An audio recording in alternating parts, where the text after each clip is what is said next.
teate, siis tegelikult tulemused tulevad, ütleme, et teie aasta tulemused tulevad võib-olla aasta, võib-olla isegi 2 hiljem tegelikult. Et kui te ei mõtle nagu tulevikule sellele, et kui te see lühike kogemus, mis te annate endast nagu maksimumisele organisatsioonile, et kui te ei mõtle, et mis nagu pärast teid tuleb, siis tegelikult see teie maksimumise aasta on täiesti mõttetu.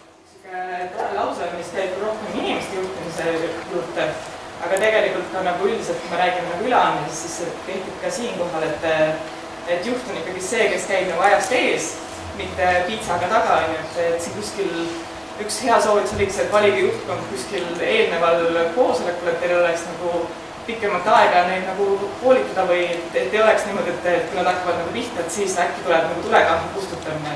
Mõtled ajast ette, ütleme, et mina isiklikult arvan, et juht peab alati käima ajast kuskil 3 kuud ees.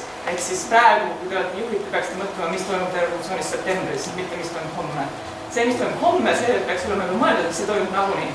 Aga kui te ei mõtle septembri peale, siis kogu aeg, mis te teetegi, et te kustutate lihtsalt tuld, mis on nagu teist järgi jääb.